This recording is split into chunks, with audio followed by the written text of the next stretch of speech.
ಅಜ್ಜಿ ಕಾಲದ ಹೆಲ್ದಿ ಅಡುಗೆಗಳು ಇಂಟರ್ನೆಟ್ ಪೂರ್ತಿ ಹುಡುಕಿದ್ರು ಸಿಗಲ್ಲ. ಇವತ್ ಮಾಡ್ತಿರೋದು ದೊಡ್ಡ ಪತ್ರೆ ಗೊಜ್ಜು ಹೇಗ್ ಮಾಡೋದು ನೋಡೋಣ ಬನ್ನಿ. ಅಜ್ಜಿ ಏನೇನ್ ತಗೊಂಡಿದ್ದೀರಾ ಅಜ್ಜಿ ಇಲ್ಲಿ? ಒಂದು ದೊಡ್ಡ ಈರುಳ್ಳಿ, ಕರಿಬೇವಿನ ಸೊಪ್ಪು, ಸ್ವಲ್ಪ ಹುಣಸೆ ಹಣ್ಣು, ಇದು ದೊಡ್ಡ ಪತ್ರೆ, 2 ಬೆಳ್ಳುಳ್ಳಿ ಇಷ್ಟ ತಗೊಂಡಿದೀವಿ. ಸ್ವಲ್ಪ ಸಾಸಿವೆ, ಜೀರಿಗೆ, ಸಾಂಬಾರ್ ಪುಡಿ, ಉಪ್ಪು. ಈರುಳ್ಳಿನ ಸಣ್ಣ ಕಟ್ ಮಾಡಿ ಇಟ್ಕೊಂಡಿದ್ದೀನಿ. ಬೆಳ್ಳುಳ್ಳಿ ಬಿಡಿಸ್ಬಿಟ್ಟು ತೊಳೆದಿಟ್ಕೊಂಡಿದ್ದೀನಿ. ಹುಣಸೆ ರಸನ ಇಟ್ಕೊಂಡಿದ್ದೀನಿ. ಸೊ ಈ ಹುಣಸೆ ರಸ ಹೇಗ್ ಮಾಡೋದು ಅಂತ ಸಿಂಪಲ್ ಆಗಿ ಹೇಳ್ಬಿಡ್ತೀನಿ. ಒಂದು ಸ್ಮಾಲ್ ಕಪ್ ಅಲ್ಲಿ ನೀರ್ ತಗೊಂಡ್ಬಿಟ್ಟು ಅಲ್ಲಿ ಫಸ್ಟ್ ತೋರಿಸಿದ್ವಲ್ಲ ಹುಣಸೆ ಹಣ್ಣ ಇದ್ರಲ್ಲಿ ನೆನಾಕಿ ಒಂದ್ 10 ನಿಮಿಷ. ಆಮೇಲೆ ಆ ಹುಣಸೆ ಹಣ್ಣ ಚೆನ್ನಾಗಿ ಕಿವುಚ್ಬಿಟ್ಟು ಉಳಿದಿರೋ ನೀರೇನಿದೆ ಅದೇ ಹುಣಸೆ ರಸ. ಈಗ ಎಣ್ಣೆ ಹಾಕ್ಬೇಕು. ಬಾಣ್ಲಿ ಇಟ್ಟಿದ್ದೀನಿ. ಈಗ ಸ್ವಲ್ಪ ಎಣ್ಣೆ ಹಾಕೊಳ್ಳೋಣ.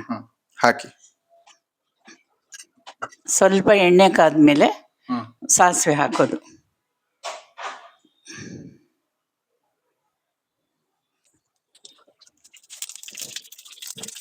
ಈಗ ಇದು ಕರಿಬೇವು ಹಾಕ್ಬೇಕು.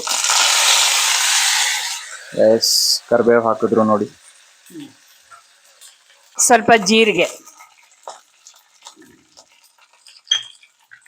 ಸ್ವಲ್ಪ ಜೀರಿಗೆ ಹಾಕಿರೋದು. ಇವಾಗ ಮಿಕ್ಸ್ ಮಾಡಿದ್ರು ಸ್ವಲ್ಪ. ಈಗ ಈರುಳ್ಳಿ ಹಾಕ್ಬೇಕು. ಈರುಳ್ಳಿ, ಬೆಳ್ಳುಳ್ಳಿ ಹಾಕ್ಬೇಕು.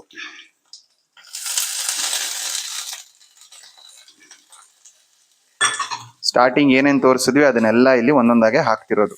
ಈರುಳ್ಳಿ, ಬೆಳ್ಳುಳ್ಳಿ ಹಾಕ್ಬಿಟ್ಟು ಸ್ವಲ್ಪ ಬಾಡಿಸ್ಬೇಕು, ಫ್ರೈ ಮಾಡಬೇಕು. ಫ್ರೈ ಮಾಡ್ತಿದ್ದಾರೆ.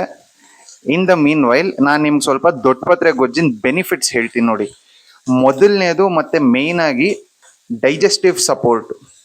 ನಿಮಗೆ ಗ್ಯಾಸು, ಬ್ಲೋಟಿಂಗು ಏನಾದರೂ ಇದ್ರೆ ಕಡಿಮೆ ಮಾಡೋದಕ್ಕೆ ಹೆಲ್ಪ್ ಮಾಡುತ್ತೆ. ಇಂಡೈಜೆಷನ್ನು ಮತ್ತೆ IBS ಸಿಂಪ್ಟಮ್ಸ್ ಏನಾದರೂ ಇತ್ತು ಅಂತಂದ್ರೆ ಇದನ್ನ ನಿಮ್ಮ ಡಯಟ್ ಅಲ್ಲಿ ಇನ್ಕ್ಲೂಡ್ ಮಾಡ್ಕೋಬಹುದು.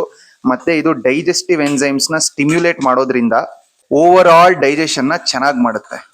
ನೆಕ್ಸ್ಟ್ ಇನ್ಫ್ಲಮೇಷನ್ ನ ಕಡಿಮೆ ಮಾಡೋದಕ್ಕೂ ಹೆಲ್ಪ್ ಮಾಡುತ್ತೆ. ಇದು ಬೆಳ್ಳುಳ್ಳಿ, ಈರುಳ್ಳಿ ಸ್ವಲ್ಪ ಬಾಡಿದ್ಮೇಲೆ ಈ ದೊಡ್ಡ ಪತ್ರೆನ ಹಾಕ್ಬೇಕು. ಓಕೆ. ಹಾಕಿ ದೊಡ್ಡ ಪತ್ರೆನ ಹಾಕಿ ಸ್ವಲ್ಪ ಬಾಡಿಸ್ಬೇಕು. ಈರುಳ್ಳಿ, ಬೆಳ್ಳುಳ್ಳಿ ಅಲ್ಲಿ ಸ್ವಲ್ಪ ಬಾಡಿದೆ ನೋಡಿ. ಅದಾದ್ಮೇಲೆ ಇವಾಗ ದೊಡ್ಡ ಪತ್ರೆಯನ್ನು ಹಾಕ್ಬಿಟ್ಟು ಮತ್ತೆ ಬಾಡಿಸ್ತಾ ಇದ್ದಾರೆ. ಇನ್ನೊಂದು ಮೇನ್ ಬೆನಿಫಿಟ್ ಇದ್ರದ್ದು ಏನು ಅಂತಂದ್ರೆ ಕಾಫು, ಕೋಲ್ಡು, ಅಸ್ತಮಾ ಇರೋರಿಗೆ ಮನೆ ಮದ್ದಾಗಿ ಉಪಯೋಗಿಸ್ತಾರೆ ಇದನ್ನ. ನ್ಯಾಚುರಲ್ ಎಕ್ಸ್ಪೆಕ್ಟೋರೆಂಟ್ ಅಂತಾರೆ. ಅಂದ್ರೆ ಕಫನ ಹೊರಗೆ ಹಾಕೋದಕ್ಕೆ ಹೆಲ್ಪ್ ಮಾಡುತ್ತಿದ್ದು. ಸೊ ನೆಕ್ಸ್ಟ್ ಟೈಮ್ ಹುಷಾರಿಲ್ಲ ಅಂತಂದಾಗ ಖಂಡಿತವಾಗ್ಲೂ ಇದನ್ನ ನಿಮ್ ಡಯಟ್ ಅಲ್ಲಿ ಇನ್ಕ್ಲೂಡ್ ಮಾಡ್ಕೋಬಹುದು. ಬೇಗ ಹುಷಾರಾಗ್ತೀರಾ. ಮತ್ತೆ ಇದರಲ್ಲಿ ಒಳ್ಳೆ ಆಂಟಿ ಬ್ಯಾಕ್ಟೀರಿಯಲ್ ಮತ್ತೆ ಆಂಟಿ ಫಂಗಲ್ ಎಫೆಕ್ಟ್ಸ್ ಇದೆ. ಮತ್ತೆ ಇನ್ಸುಲಿನ್ ಸೆನ್ಸಿಟಿವಿಟಿನ ಒಂದು ತಕ್ಕ ಮಟ್ಟಕ್ಕೆ ಇದು ಇಂಪ್ರೂವ್ ಮಾಡ್ಬೋದು. ಸೊ ನೀವು ಡಯಾಬಿಟಿಕ್, ಪ್ರೀ ಡಯಾಬಿಟಿಕ್ ಏನಾದರೂ ಇದ್ರಿ ಅಂತಂದ್ರೆ ಇದನ್ನ ದಿನನಿತ್ಯ ನಿಮ್ಮ ಡಯಟ್ ಅಲ್ಲಿ ನೀವು ಇನ್ಕ್ಲೂಡ್ ಮಾಡ್ಕೋಬಹುದು.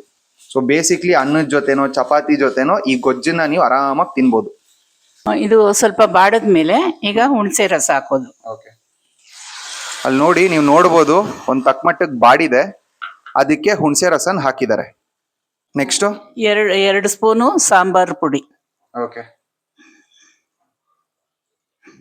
2 ಟೀ ಸ್ಪೂನ್ ಅಷ್ಟು ಸಾಂಬಾರ್ ಪುಡಿನ ಹಾಕ್ತಿದ್ದಾರೆ. ಆಮೇಲೆ ರುಚಿಗೆ ತಕ್ಕಷ್ಟು ಉಪ್ಪು. ಓಕೆ.